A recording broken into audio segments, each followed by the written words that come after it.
బీహార్ ఎన్నికల యుద్ధంలో ఇప్పటికే 3 విడతలుగా ముగిగా పార్టీలన్నీ కీలకమైన 4వ దశ పోలింగ్పై దృష్టి సారించి ప్రచారం చేశాయి.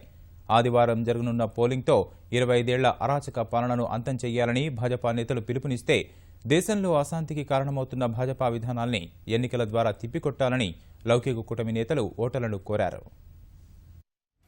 హోరాహోరీగా సాగుతున్న బీహార్ ఎన్నికల రణరంగంలో ప్రచార హోరు అదే స్థాయిలో కొనసాగుతోంది.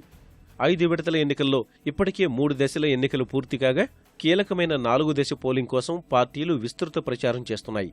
2 రోజుల్లో జరగనున్న 4వ దశలో ఆధిక్యం సాధించాలనే వ్యూహంతో ప్రధాన పార్టీలన్నీ పరస్పరం విమర్శలు గుప్పించుకుంటున్నాయి. 4వ విడతలో 7 జిల్లాల్లోని 55 నియోజకవర్గాల్లో ఎన్నికలు జరగనుండగా అన్ని పార్టీల ముఖ్య నేతలు బీహార్లో ఓటర్లను ఆకట్టుకునేందుకు ప్రయత్నిస్తున్నారు.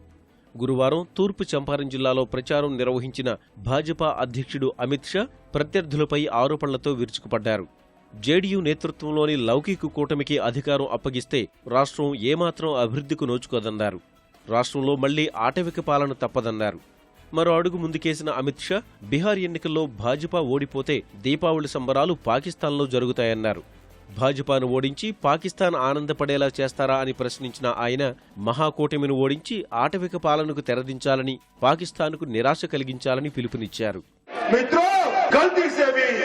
अगर भारतीय जनता पार्टी बिहार में हार गई तो जय पराजय तो बिहार में होगी, फटाके पाकिस्तान में जाकर चलेंगे. अगर लालू नीतीश का सरकार होता है तो सबसे ज्यादा खून मोहम्मद साहबुद्दीन होंगे. मोहम्मद साहबुद्दीन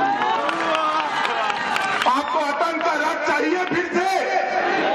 15 साल बिहार में ये जंगल राज झेला है और मुक्ति हुई है. बिहार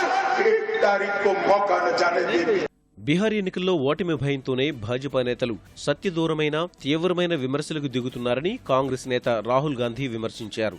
మధుబని, కిషన్గంజ్లో ఎన్నికల ప్రచారం నిర్వహించిన కాంగ్రెస్ ఉపాధ్యక్షుడు ప్రధాని నరేంద్ర మోదీ సైతం హోదా మరిచి విమర్శలు చేస్తున్నారని ఆరోపించారు. దయ్యం, 3 ఇడియట్స్ అంటూ మహాకూటమిపై అనుచిత విమర్శలు చేయడాన్ని తప్పుపట్టారు. 3 ఇడియట్స్ సినిమాలాగే లౌకిక కూటమి ఘన విజయం సాధిస్తుందన్నారు. तो जहां भी मोदी जी जाते हैं कुछ ना कुछ बोल देते हैं, मगर उसमें सच्चाई नहीं, क्योंकि यही इनकी ट्रेनिंग है. बिहार में चुनाव हुआ, पहले शुरुआत हुई, मोदी जी ने कहा मैं विकास लाऊंगा, तो फिर रास्ते से विकास की बात बंद हो गई. फिर प्लान बी पे गए. प्लान बी इनका क्या है? एक हिंदुस्तानी को दूसरे हिंदुस्तानी से लड़ाओ. जहां भी चुनाव होता है इनकी सेना जाती है, वहां पे हिंदू को मुसलमान से लड़ाते हैं. इन्होंने ये कोशिश की बिहार में, वो भी फेल हो गया. అధికార జేడీయూ సైతం భాజపా నేతల తీరుపై మండిపడ్డారు. భాజపా ఓడిపోతే పాకిస్తాన్ సంబరాలు చేసుకుంటుందన్న అమిత్ షా వ్యాఖ్యలు ఆ పార్టీ నేతల్లో ఉన్న ఓటమి భయాన్ని బయటపెడుతున్నాయన్నారు.